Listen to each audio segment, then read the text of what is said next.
하실 하나님의 말씀은 출애굽기 2장 11절부터 15절까지의 말씀입니다. 출애굽기 2장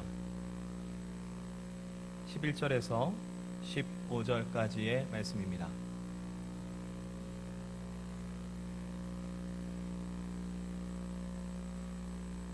출애굽기 2장 11절부터 15절까지의 말씀 함께 화면 보시면서 교독하시겠습니다. 제가 먼저 읽습니다. 모세가 장성한 후에 한 번은 자기 형제들에게서 나가서 그들이 고되게 노동하는 것을 보더니 어떤 애굽 사람이 한 히브리 사람 곧 자기 형제를 치는 것을 본지라.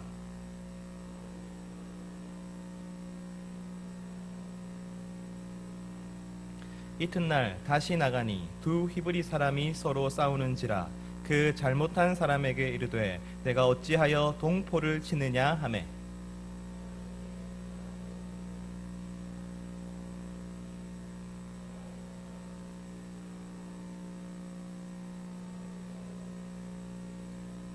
함께 읽겠습니다. 바로가 이 일을 듣고 모세를 죽이고자 하여 찾는지라. 모세가 바로의 낯을 피하여 미디안 땅에 머물며 하루는 우물 곁에 앉았더라. 아멘. 우리는 새로운 설교 시리즈를 저번 주에 시작했었죠. 익숙하고 편하고 그리고 안전한 내 삶의 자리를 떠나서 새로운 도전을 시도하는 뉴 노마드의 삶을 살아야 한다고 함께 나누었습니다. 내 생각과 내 관점과 내 삶을 바꾸어서 그래서 위험하지만 새로운 곳으로 나아가야 할 때가 되었다고 말씀드렸습니다.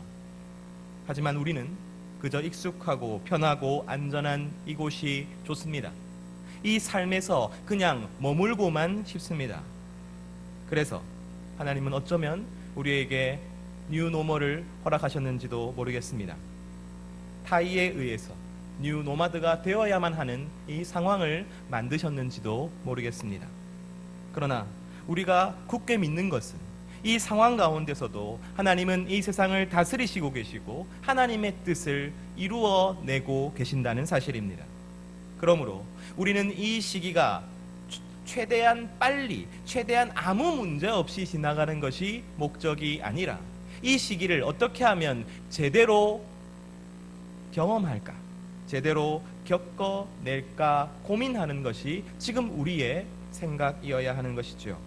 이 출애굽기 강해가 여러분에게 제대로 겪어내고 제대로 고민하고 제대로 성장하는 기회가 되기를 간절히 소망합니다. 우리가 원래 하려고 했던 출애굽기 강해의 제목이 하나님 나라의 리더였습니다.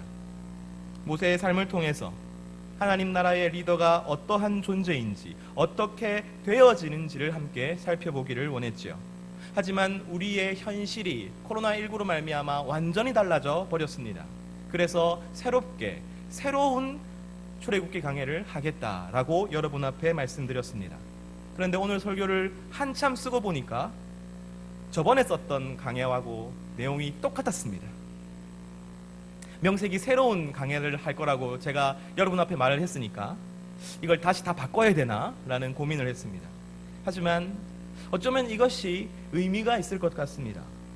하나님 나라의 리더는 그 현실과 정황과 삶의 맥락이 달라져도 여러분 변하지 않는 것이죠. 하나님이 들어 쓰시는 사람은 어느 때나 비슷한 사람을 쓰시는 것입니다. 이스라엘 민족이 애굽에서 압제를 당하게 됩니다. 강제 노역을 당하는 뉴 노멀을 맞게 되지요. 그럼에도 불구하고 이스라엘 백성들의 수는 점점 더 많아지기만 했습니다. 그러자 애굽의 바로는 산파들을 이용해서 태어나자마자 태어나는 아이가 남자아이면 죽이고 여자아이면 살리라고 명령하지요. 하지만 하나님을 경외하는 산파 때문에 그 시도는 실패로 돌아갔습니다. 그러자 이번에는 직접 명령해서 애굽의 군대에게, 애굽의 사람들에게 남자아이가 태어나면 죽이라고 명령합니다. 이제 이스라엘의 모든 남자아이는 죽어야만 했던 것이죠. 하지만 모세의 부모는 모세를 그냥 죽일 수 없었습니다. 그래서 갈대 상자에다가 역청을 칠하고 아기를 담아 나일강 그 갈대 사이에 두게 됩니다. 그 갈대 상자를 바로의 딸, 다시 말해 애굽의 공주가 발견하게 되지요. 그리고 그 공주는 이 아이가 이스라엘 사람의 아이인 것을 알아챕니다. 그리고 놀랍게도 그 아이를 불쌍히 여기죠. 공주는 그를 자신의 아이로 삼기로 결정합니다. 모세의 누이가 이 모든 과정들을 지켜보고 있었습니다. 그리고 바로의 딸에게 다가가지요. 그리고 이스라엘 사람 중에서 유모를 구해주겠다라고 제안합니다. 누구겠습니까? 자기 어머니죠. 그리고 이 아이의 어머니이죠. 공주는 그렇게 하라고 허락합니다. 그리고 유모로서의 품삯까지 주지요. 그렇게 모세는 자신이 이스라엘 사람인 것을 확인하고 인식하고 자라게 되지요. 시간이 흘러서 그는 바로의 궁전으로 돌아갑니다. 애굽의 가장 높은 권력을 누리면서 살게 됩니다. 그럼에도 불구하고 그는 자신이 이스라엘 사람인 것을 알고 있었습니다. 이스라엘 사람으로서 그 시대에 가장 뛰어난 세상 학교에 입학하게 된 것이죠. 당시 전 세계에서 가장 강력한 사람은 애굽의 바로였습니다. 그리고 애굽은 전 세계에서 가장 문화와 과학이 발전한 국가였죠. 그래서 많은 사람들은 모세가 세상 학교에서 하나님의 사람으로 쓰일 그 준비를 하고 있었다라고 이야기합니다. 지금 우리가 세상 학문을 열심히 공부해야 할 이유, 지금 우리가 최선을 다해서 우리의 삶을 준비해야 할 이유가 바로 여기에 있다고 말하죠. 하나님께서 모세를 그 때가 차서 하나님 나라 리더로 쓰실 때에 그가 세상 학교에서 배운 그 세상 학문들, 그 정치와 군사와 전략과 문화와 종교에 대한 그 지식을 들어 쓰시게 될 것이기 때문입니다. 우리도 그처럼 세상적으로 그리고 영적으로 잘 준비가 되어 있어야 하는 것이죠. 바로 이것이 제가 고등학교 때 들었던 이야기였습니다. 과연 모세는 그러한 준비가 매우 잘 되었습니다. 사도행전은 모세에 대해서 이렇게 평가하고 있습니다. 사도행전 7장 22절 말씀 함께 읽습니다. 시작.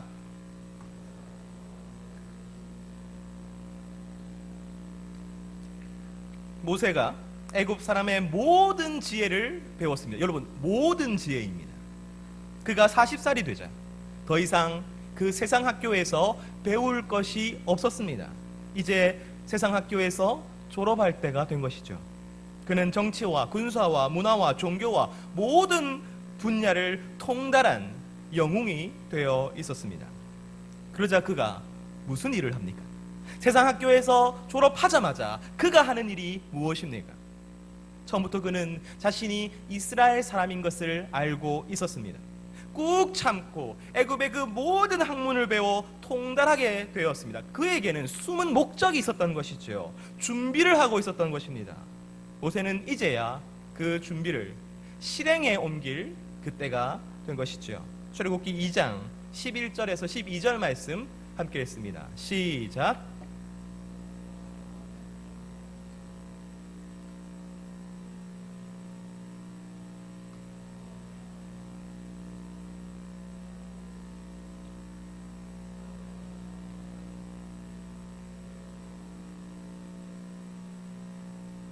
여러분, 이 일은 모세가 그저 길을 지나다가 산책을 하다가 우연히 발견한 그 장면으로 인해서 화가 나서 저지른 일이 아닙니다. 모세는 이 살인을 자기 민족을 위한 일이라고 인식하고 있었습니다. 그리고 이 일이 이스라엘의 민족의 지도자로서의 첫 번째 일이라고 생각하고 있었습니다. 이스라엘 민족 해방을 위해서 자기가 계획적으로 저지른 일이 바로 오늘 이 살인 사건인 것이죠. 자신이 이렇게 애굽 사람에게서 핍박받는 자기의 동포를 구원하여 주었으니 이제 이스라엘 사람들이 이 얘기를 듣고 일어나 자신을 따를 것이라고 생각했던 것이죠. 왜냐하면 자신은 그럴 만한 사람이기 때문입니다.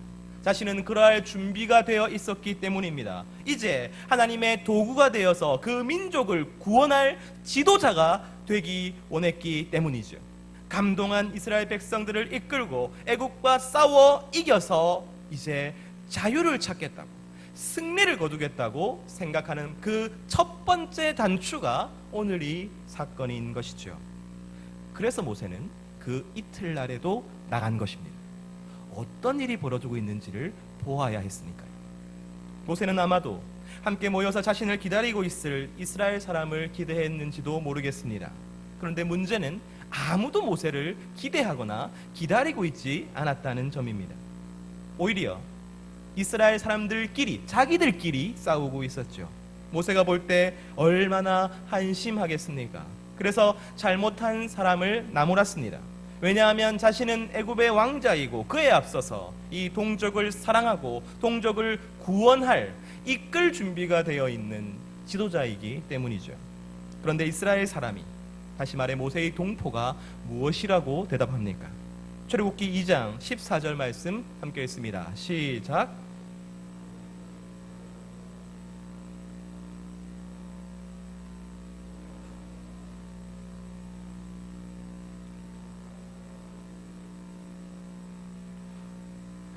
여러분, 이 대답은 그저 질이 나쁜 한 사람이 모세에게 화를 내고 모세의 비밀을 폭로하는 장면이 아닙니다.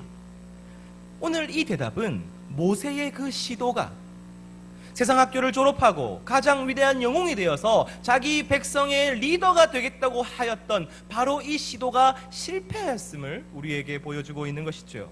이스라엘 백성들이, 그 동포들이 모세를 거절하고 있음을 우리에게 보여주고 있는 것입니다. 사도행전은 이 사건의 의미를, 이 대답의 의미를 정확하게 파악하고 있습니다. 사도행전 7장 25절 말씀 함께 읽습니다. 시작.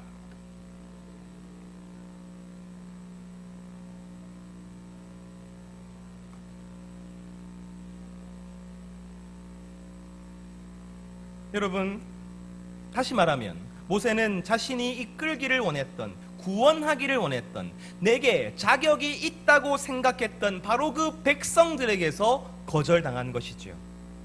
세상학교에서 세상의 최고의 학문을 배웠고 최고의 준비를 마쳤는데 시작하자마자 그는 실패했던 것입니다. 그는 세상학교에서 배운 것만으로는 부족했습니다. 그렇다면 하나님 나라의 리더가 되기 위해 무엇이 더 필요할까요? 그는 미디안 광야로 도망갔습니다. 출애굽기 2장 15절 말씀 함께 읽습니다. 시작.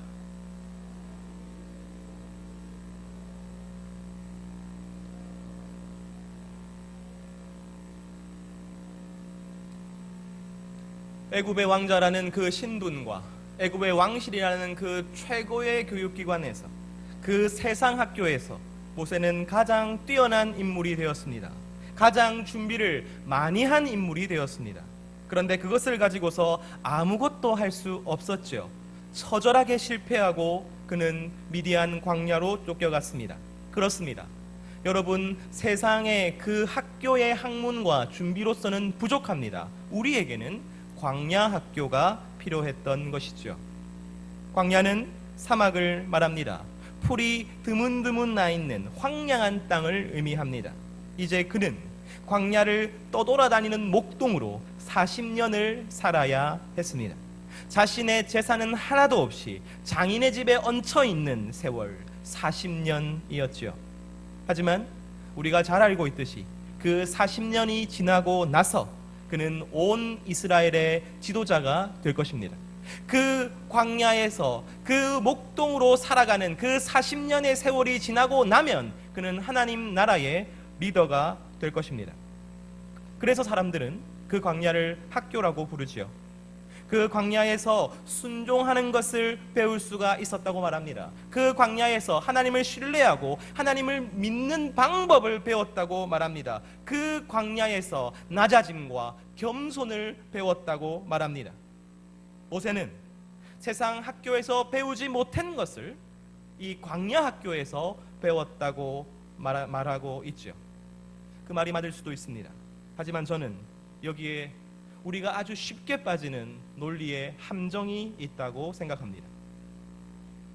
세상 학교에서는 이미 잘 준비되었습니다. 더 이상 준비할 것이 없습니다. 그 다음에 비록 실패처럼 보이지만 그를 더 잘 준비시킬 계획이 있다고 우리는 생각하게 되는 것이지요. 그러니까 그저 우리에게 세상의 준비만 필요한 것이 아니라 세상의 준비와 영적인 준비가 더 필요하다고 생각하게 되는 것입니다. 세상 학교에서 우리에게 플러스가 되었습니다. 그리고 난 뒤에 필요한 것은 영적으로 광야 학교에서도 플러스가 되어야 하는 것이죠. 우리는 2+ 리더가 되어야 하는 것입니다. 여러분, 이 생각은 크나큰 논리적 오류가 있습니다. 우리가 성공한 사람들의 그 자서전이나 그 이야기들을 읽을 때 이러한 오류에 빠져요. 이미 성공했다는 결과가 정해져 있기 때문에 그 사람에게 일어난 모든 조건을 성공하기 위한 자양분으로 우리는 이해하게 되는 것이죠. 집안 형편이 어렵습니다. 그런데 그것 때문에 자립심을 기르게 되었습니다. 부모님이 안 계십니다. 그런데 그것 때문에 누군가에게 의지하지 않고 살아가게 되었습니다. 고등학교밖에 안 나왔습니다. 그러므로 몸으로 부딪혀 성공하게 되었습니다. 우리가 이미 그 사람이 성공했다는 것을 알고 있기 때문에 그 사람의 모든 조건들이 성공하기 위해 유리한 조건이 되어버리는 것이죠. 하지만 똑같은 상황과 똑같은 조건 가운데 실패한 사람들은 우리는 그렇게 말하지 않는 것입니다. 우리가 모세를 보면서 모세는 저 세상 학교에서도 참 많은 것들이 플러스 되었고 물론 실패를 겪었지만 이 광야 학교에서도 그는 플러스가 되었구나. 그는 2+ 리더구나. 여러분, 지금 이러한 생각이 우리의 청년들과 우리의 청소년들에게 얼마나 큰 폭력인지 모릅니다. 결국 우리는 다 잘해야 하니까요. 세상 학교에서도 이겨야 하고, 여러분, 광야 학교에서도 이겨야 하니까요. 세상 학교에서 이기지 못하면, 예를 들어 학벌이 안 좋거나 직장이 안 좋거나 아예 직장이 없거나 돈이 없거나 능력이 없거나 인기가 없으면, 남들이 인정할 만한 무언가를 가지지 못하면 우리는 암묵적으로 그 사람이 진짜 리더가 되지 못하겠다고 생각해 버리는 것입니다. 그 자신이 나는 그저 되는 대로 살아야겠다.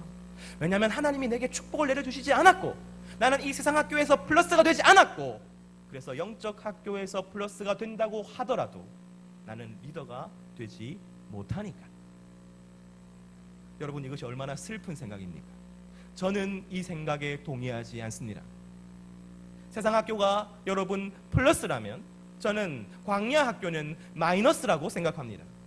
모세가 겪었던 실패는 더 나은 무엇인가를 준비해 놓으시는 플러스가 아니라 그냥 실패였다고 생각합니다. 알고 보면 축복이 아니라 여러분 그냥 실패로 끝나는 실패였습니다.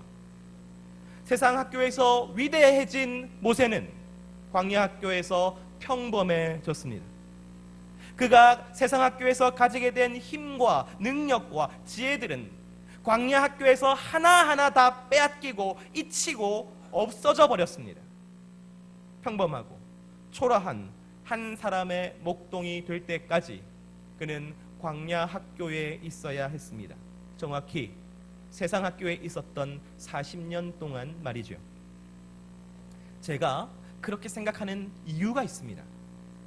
광야 여정 가운데 수많은 그 이스라엘 백성들의 재판을 모세 혼자 다 하고 있었습니다. 모세가 너무 힘들고 너무 지쳐하니까 모세의 장인인 이드로라는 사람이 모세에게 조언을 해주지요. 모세야, 혼자서 그 일을 다 하지 말고 지혜가 있고 진실한 사람들을 1000부장, 100부장, 50부장, 10부장으로 세워서 그들에게 맡겨라. 그리고 그들이 처리하지 못하는 일을 네가 하도록 해라. 이게 이드로의 조언이었습니다. 여러분, 지금 이건요 조직과 행정의 기본이에요. 모세가 만약에 애굽의 모든 지혜에 통달했다면 행정의 그 달인들이 모여 있었던 애굽의 왕실에서 이 지혜를 몰랐겠습니까? 이 방식을 알지 못했겠습니까? 모세는 지금 세상 학교에서 배운 것들을 전혀 써먹지 못하고 있는 것이지요. 여러분, 그 이유가 무엇입니까? 40년 동안 다 까먹었으니까요. 다 잊어버렸으니까요. 저는 20년 전에 배운 미적분도 잘 기억이 안 납니다, 여러분. 고개를 끄덕이시는 분들이 있군요. 네. 세상 학교에서 쌓은 그 모든 지식과 그 모든 능력과 그 모든 지혜와 그 모든 힘을 하나하나 다 내려놓게 만드는 것이 바로 광야 학교였습니다. 무엇인가 대단한 일을 이룰 수 있을 것만 같았고, 무엇인가 위대한 존재가 될 것이라고 생각했던 모세는 이제 광야 학교에서 아주 특정한 장소인 광야라는 바로 그곳에 매여 있게 됩니다. 그리고 목동이라는 아주 특정한 직업에 매여 있게 되지요. 그것은 그가 원하는 장소도 아니었고, 원하는 모습도 아니었고, 원하는 직업도 아니었습니다. 오히려 초라하고 아무것도 아니고 무시당하는 일상이었죠. 바로 그것이 평범하게 그 모습으로 아주 오랫동안 사는 것, 바로 그것이 광야 학교의 전부였습니다. 여러분, 처음에 그거 얼마나 많이 힘들었을까요? 여러분, 언제나 그를 괴롭히는 생각이 무엇이겠습니까? 나는 이 일과 맞지 않아. 나는 이 일을 할 사람이 아니야. 나는 이 일에서 비전이 없어. 여러분, 이런 생각을 하지 않았겠어요? 하루 일과를 마치고 돌아오면 자리에 누웠을 때 그를 괴롭히는 생각이 무엇이었겠습니까? 내게 다른 가능성은 없을까? 혹은 내가 그때 그 10년 전에 20년 전에 바로 그때 조금 더 신중하게 행동했더라면 어땠을까? 혹은 내가 다른 선택을 했으면 어땠을까? 여러분, 그 후회로 잠 못 드는 날을 보내지 않았겠습니까? 하지만 모세의 광야 학교는 그로 다른 선택을 할 수 없게 만들었습니다. 그는 40년 동안 광야에서 평범하게 목동으로 살아갈 수밖에 없었습니다. 그래서 그는 억지로 하루하루 버텼습니다. 하루하루 살았습니다. 그리고 그렇게 40년이나 흘렀습니다. 사랑하는 청년 여러분, 때가 참에 세상 학교에서 그랬던 것처럼 광야 학교에서도 졸업할 때가 되었습니다. 모세가 세상 학교에서 졸업할 때는 그는 위대한 사람이 되어 있었고 대단한 사람이 되어 있었습니다. 그러나 그가 광야 학교에서 졸업할 때는 그것 다 까먹고 그저 광야를 돌아다니는 것밖에 모르는 평범한 노인이 되어 있었죠. 그리고 그가 온 이스라엘의 지도자가 되어 하나님 나라의 지도자가 되어 그가 했던 일은 오직 그것 한 가지뿐이었습니다. 광야를 돌아다니는 것, 광야에서 사는 것, 오직 그것 하나만을 했습니다. 이스라엘 백성들과 함께 출애굽하여 모세가 했던 일은 여러분, 전쟁도 아니었고 정복도 아니었고 건축도 아니었습니다. 그냥 그가 40년 동안 평범한 일상을 살아왔던 그대로 광야를 걷는 것이었습니다. 다만 그 평범한 일 한 번도 해본 적이 없는 사람들과 함께 걸었을 뿐입니다. 그리고 그 사람들이 단지 200만 명일 뿐이었죠. 그의 삶은, 그의 40년 동안의 삶은 단조롭고 반복되는 것 같은 삶이었습니다. 그런데 그가 이끌어야 하는 출애굽 여정이 바로 그와 같은 반복되고 단조로운 삶이었던 것이죠. 그의 삶은 낮은 타는 듯이 뜨겁고 밤은 애일 듯이 추운 그곳에서 견뎌내는 삶이었습니다. 그런데 그가 이끌어야 하는 출애굽 여정은 낮은 타는 듯이 뜨겁고 밤은 애일 듯이 추운 그곳을 견디는 여정이었습니다. 그의 삶은 이리저리 광야를 헤매이며 가족을 이루며 살아남는 삶이었습니다. 그리고 그가 이끌어야 하는 그 출애굽 여정 또한 이리저리 광야를 헤매이며 가족과 함께 살아남아야 하는 여정이었던 것이죠. 하나님 나라의 리더는 바로 이러한 사람입니다. 자신이 경험했던 것으로 함께하는 사람, 바로 이 사람이 하나님 나라의 리더입니다. 여러분이 어떤 능력을 가지거나 어떤 지위에 올라서 리더가 되는 것이 아닙니다. 바로 그것이 세상 학교가 말하는 것입니다. 세상 학교, 다시 말하면 여기 이 땅의 대학이나 이 땅의 직장이나 이 땅에서 여러분에게 무엇인가를 보장해주는 바로 그곳이 여러분한테 주는 것으로 여러분이 하나님 나라의 리더가 되지 못합니다. 그렇다면 여러분이 무엇으로 하나님 나라의 리더가 되는 것입니까? 여러분이 지금 경험하고 있는 바로 그것입니다. 너무나도 평범하고 초라하고 때로는 내가 인정할 수 없고 싫어하는 바로 그 삶 그대로 하나님은 여러분이 하나님 나라의 리더가 되기를 원하고 계시는 것입니다. 예를 들어보죠. 우리 청년들 많은 수가 결혼 정년기입니다. 그렇죠? 교제하고 있는 청년도 있습니다. 결혼 날 잡아놓은 청년도 있죠. 잘 들으십시오. 행복하고 원만한 결혼 생활을 위해서 우리가 무엇을 해야 합니까? 좋은 프로그램을 부부가 함께 이수할까요? 아니면 아주 좋은 책을 골라서 함께 읽어볼까요? 아니면 개인 상담이나 그룹 상담으로 심리 검사를 한번 받아볼까요? 그건 모두가 유익하겠죠. 하지만 솔직히 말해서 그 검사를 받고 그 프로그램을 이수하고 그 책을 읽은 뒤에 오는 삶의 자리는 똑같을 것입니다.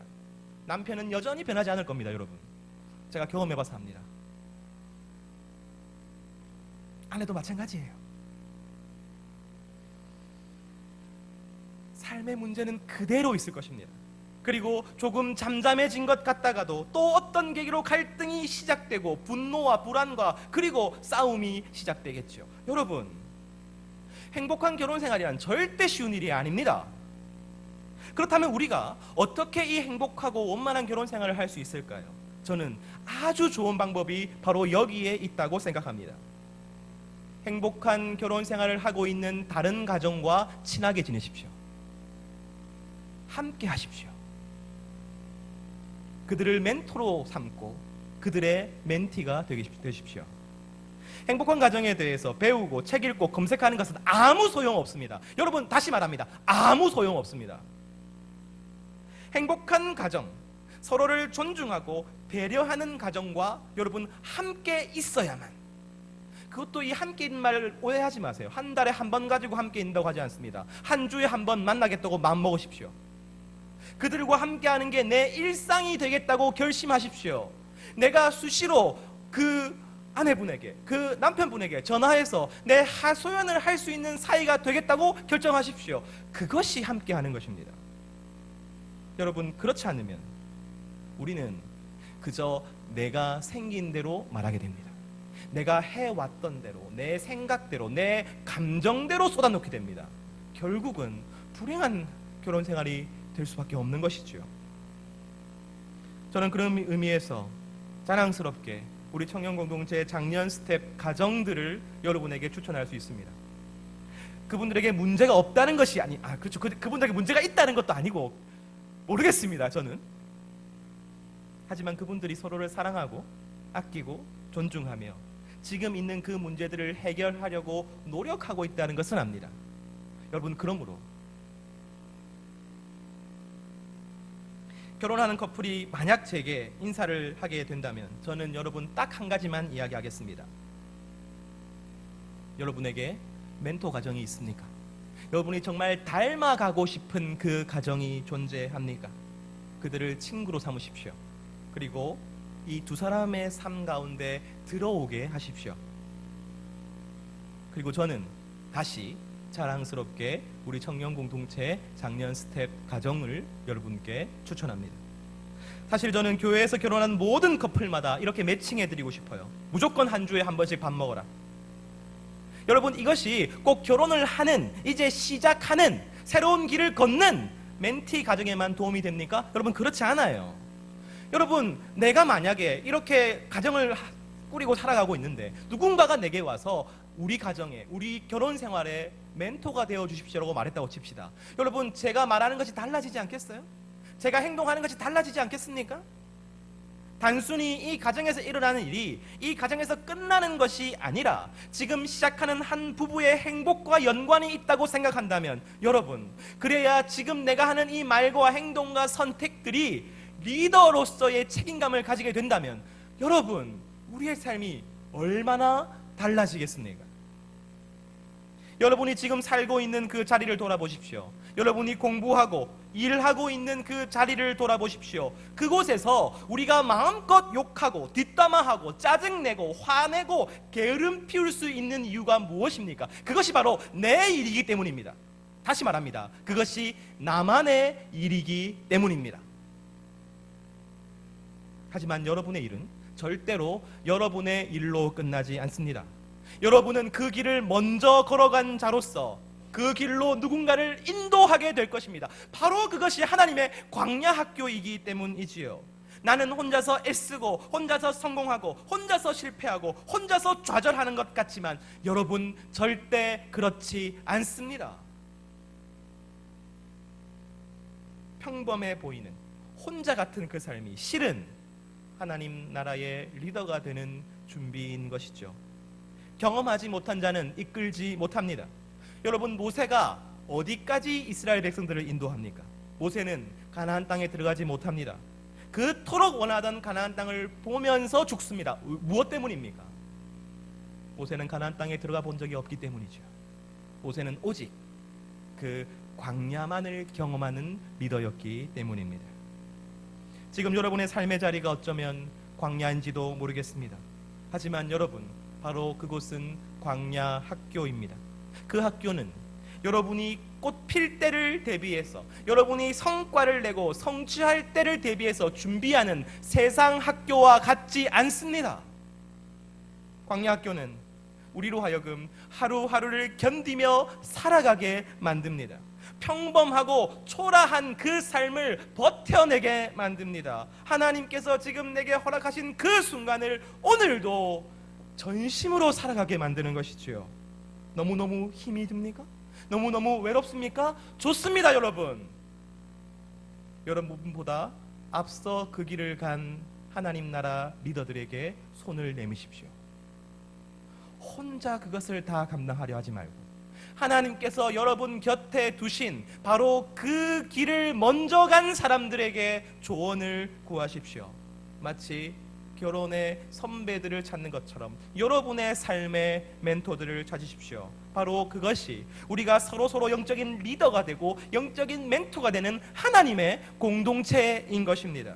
그저 하나님을 믿는 사람들이 모여가지고 함께 예배드리고 그리고 흩어지는 게 하나님 나라 공동체가 되는 것이 아니라, 우리가 서로서로 살아갔던 그 삶의 길에 의해서 먼저 갔던 자가 손 내밀어 이제 새롭게 가는 자를 손 잡아주는 그 결속의 공동체가 하나님 나라 공동체인 것입니다.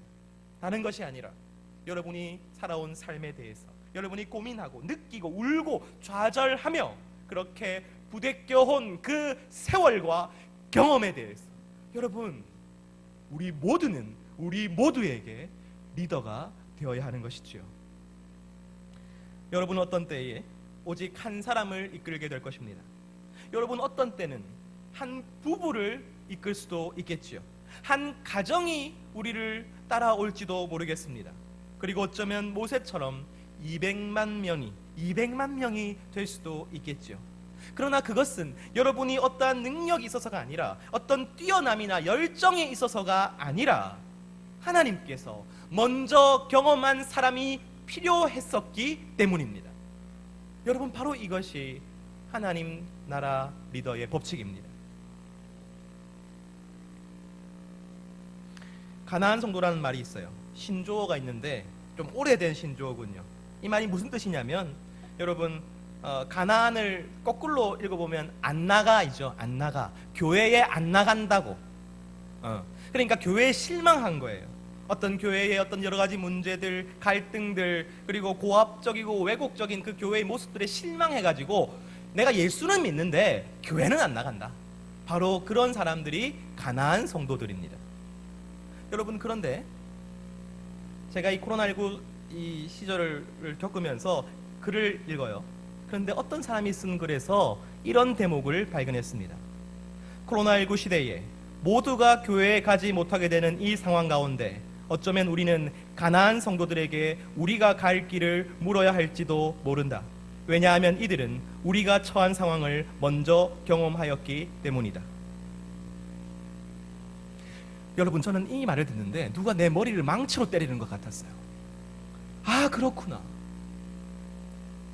여러분, 가나안 성도가 좋다는 말이 아닙니다. 다 교회 나오셔야 돼요, 여러분. 제가 말씀드리고 있는 것은, 지금 저렇게 이 목사가 말하고 있지만 나는 아니겠지.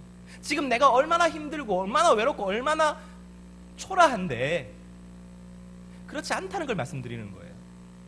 누군가에게 가나안 성도는 리더가 될 수 있습니다. 아, 교회 가지 못하니 나도 어떤 상황 때문에 교회 가지 못했는데 그때 나는 신앙생활을 이렇게 했었고 이렇게 기도를 했었고 이렇게 예배를 드렸었고 이렇게 함께 성도의 교제를 나누었어 라고 말할 수 있다면 여러분, 바로 그 사람이 리더이지요. 가난한 성도도 리더가 될 수 있다면 여러분, 우리의 삶도 또한 마찬가지가 아니겠습니까? 우리가 기대하지 않고 소망하지 않고 예상하지 못했지만 여러분들은 여러분의 삶의 자리에서 모두 다 하나님 나라의 리더로 당금질 받고 있는 것입니다. 내가 왜 일을 하고 있지? 내가 왜 이 상황 가운데 처해 있어야 되지? 내가 왜 이 문제를 겪어야 하지? 정말 이해 안 될 때가 있습니다. 상처받고 외롭고 내 믿음이 흔들릴 때도 있겠지요. 여러분, 그러나 그 모든 것이 광야 학교 가운데 있음을 믿으시기를 소원합니다. 이처럼 하나님 나라의 리더는 우리가 생각하지 못하고 예상하지 못한 곳에서 등장하게 될 것입니다.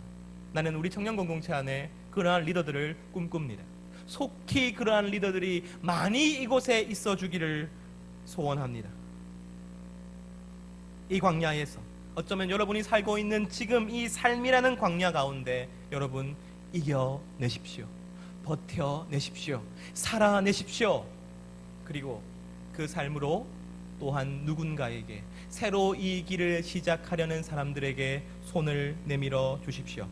그리하여 그들에게 귀 기울이고 그들을 이해하고 그들에게 마음을 열어 주십시오. 그러할 때에 바로 그들이 여러분에게 귀를 기울이게 될 것이며 여러분을 이해하게 될 것이며 여러분의 마음을 비로소 알고 함께하게 될 것입니다. 저는 그것이 우리가 바라야 할 청년 공동체 하나님 나라의 모습이라고 생각합니다. 함께 기도하겠습니다. 기도하실 때에 주님이 코로나 가운데서 말씀을 통해 하나님의 뜻과 계획을 알게 하여 주시옵소서. 그리고 주님, 내가 있는 이 광야 같은 삶 가운데 참 힘들고 답답한 이 상황 가운데 낙심치 않고 지치지 않고 이 광야 학교를 살아가게 하여 주시옵소서. 이 시간 함께 기도드리겠습니다. 기도합니다.